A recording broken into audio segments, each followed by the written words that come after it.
My name is Michelle Leginsky. This is a head-to-toe assessment for our final lab in comprehensive health assessment class. My name is Tyrus Leginsky, and I consent to being filled. Okay, so we're starting with an overall head-to-toe assessment. So the first thing I'm looking at is overall appearance. I'm also inspecting the skin, taking a look to see if there are any sores, any lesions, also assessing the color of the skin, taking notice to the nail beds. Nails seem to be appropriately colored and intact and smooth. Taking a look at the scalp here, I am inspecting and palpating for any lumps or any bumps. Everything seems to be intact. I'll start to do an assessment on the eyes. Eyes are appropriate color. The sclera is white, no yellow noted. Looking for fields of assessment, we'll start to check the peripheral vision. So I'm going to put 2 fingers behind your head. Just let me know when you see it. Now. Okay. Now. Perfect. All right, and follow my finger to your nose and out and back in. Good. Okay, again, follow my finger.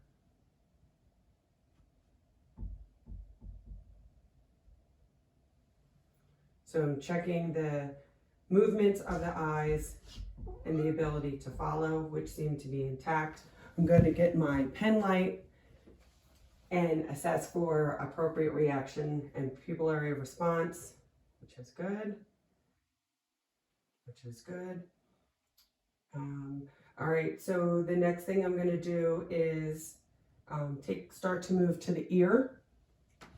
So the external ears seem appropriate.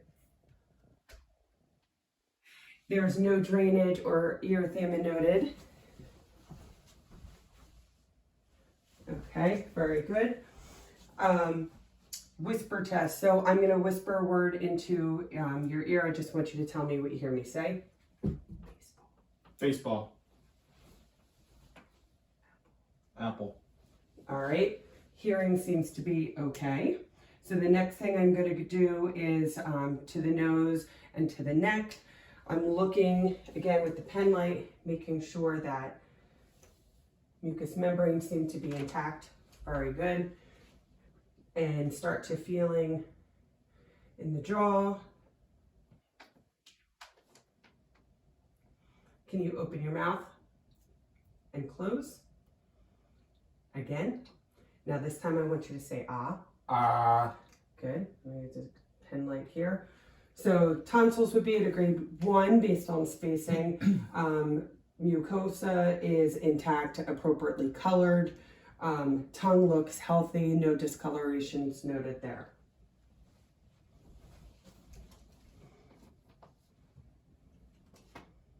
Next thing I'm going to do is from behind here, I'm going to palpate the trachea, and I'm also assessing the thyroid for appropriate size.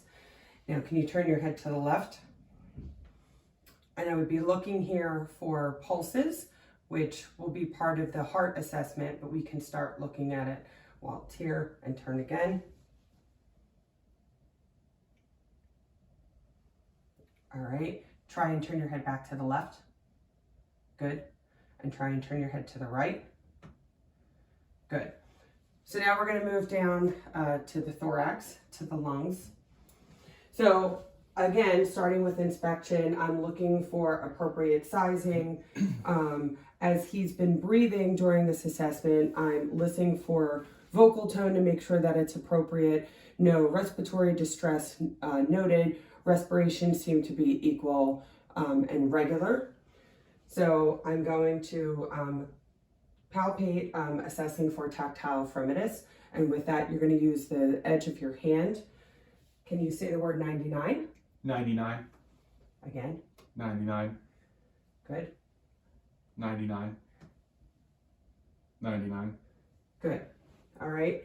And then I'm going to start to listen to the lungs. And doing so, I'm going to use the ladder method, going from left to right, left to right, left to right as I move down. I'm going to be listening for anything that sounds abnormal. It should just be an even air exchange. No crackles or wheeze should be noted. Can you take a deep breath? And out. Again. And out. Again. And out. Again. And out. Good. So I'm going to move on to the posterior thorax to repeat those same steps. Can you just sit up for me a little bit? And also what I would include here is around T9 or 10, I'm going to have him take a deep breath, and I'm just going to feel for the even expansion of the lungs. Can you take a deep breath for me? And out. Which again appears to be appropriate. No lumps noted, no bumps. We're going to start to listen now. Take a deep breath and out. Again and out. Still using the ladder method. In and out. Again. Good. You can sit back. We're going to do the palpation, the same thing. I'm going to hear you say the word 99. 99. Again. 99. And then you can lean up a little bit. Again. 99. And again. 99. Good. All right. The next step would be to, as I'm listening, what you could also add in is have him say the letter E. It should sound the same as I'm listening to each lung field. If it would sound or come across as like a long A vowel sound, then that might be indicating of mass or tumor or a fluid shift inside the lungs. So listen, lean up for me. Say E. E. Again. E. Good. Again. E. Good. And one more. E. Good. All right, you can sit back. All right, so I'm going to move to the front of the thorax again. Now we're going to take a look at the heart. We're going to listen to the heart songs or heart sounds. We're also going to just make sure that everything seems to be intact as far as size. So by that, I would take my palm over to try and gauge the side, the size, feeling the beat. So the palpation, the rate should seem equal and regular. And then I'm going to begin to listen to the lung sounds, or I'm sorry, the heart sounds, moving around the different angles of the heart.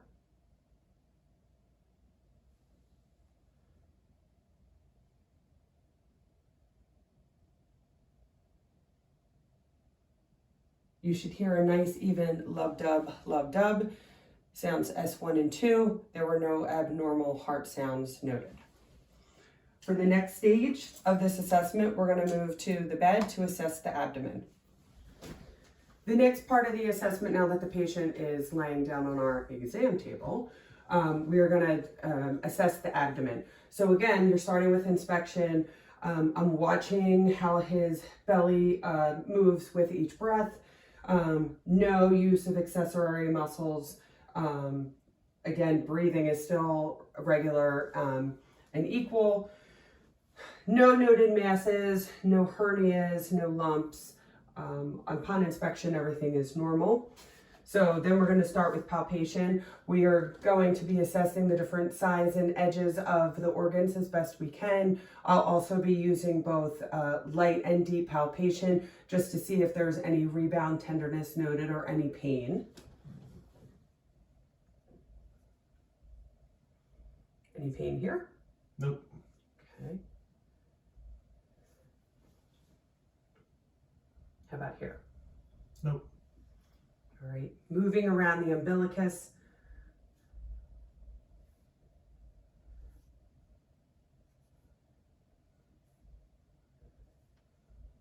Good.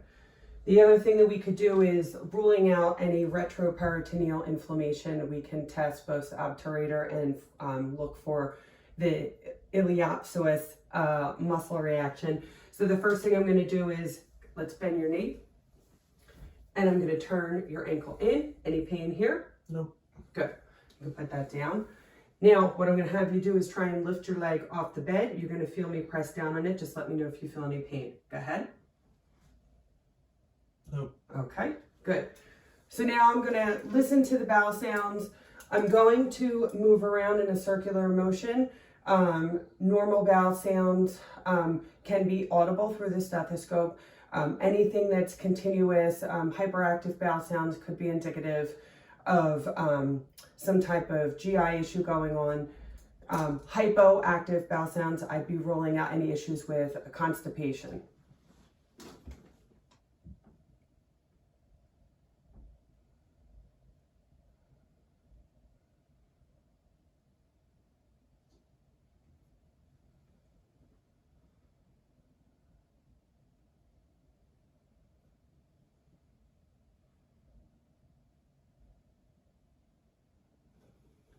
Good.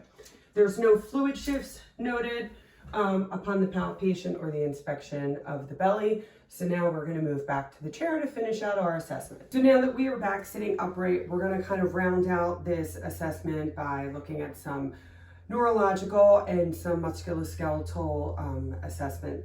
So the first thing I want to start with is we're going to just take a look at both the Fallon and the Tinel test for carpal tunnel. So can I see your arm, please?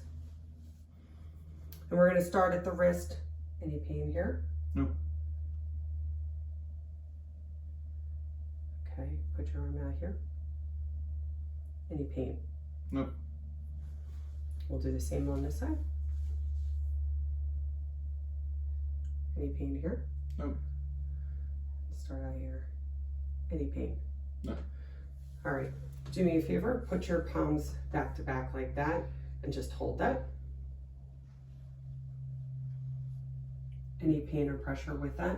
No. Okay, good. All right, so while you're sitting in this position, what I want you to do is rest your hands on your knees, and then I want you to turn your hands over, and then palms down. Now do that quickly. Up, down, up, down, up, down. Good. Shrug your shoulders. Good. Any pain? No. Holy moly, you can put them down. On your knees, try and lift your knees up. Lift your feet off the floor. Good. Any pain? No. Good. Put them down. All right. In doing this, we're also going to kind of test the cranial nerves, which we've started when we were doing the eyes and the head and the neck. We already took a look at the cranial nerves, assessing the movement of the tongue, the movement of the neck. There was no issue there. Shrugging of the shoulders. They all seem to be intact. During the health history, we would have asked any numbness, tingling, anything like that. That would have also helped assess all of the cranial nerves. Okay, so now I'm gonna put an item in your hand. Close your eyes, and I want you to just, using the sense of feel, tell me what this is. A key. Very good. All right, and now I'm gonna trace a letter in the palm of your hand, and I want you to tell me what letter it is. T. Correct. Very good. Okay. Let me see you smile. Okay. And again, stick your tongue out, move it side to side. Good. Raise your eyebrows. Good. All right. We're going to do the Romberg test, and we're going to also evaluate for scoliosis. So what we'll do is we'll have you go ahead and stand up. All right. And I want you to balance on one foot. Good. And the other one. Okay, good. And I'm just going to lift your shirt up here, and can you bend over for me? And doing this, I'm going to just look for the straightness of the spine. If I notice any curvature in the spine, it might be indicative of scoliosis. Okay, you can stand up and then sit back down. All right, and that concludes this head to toe assessment for comprehensive health assessment class. Thank you.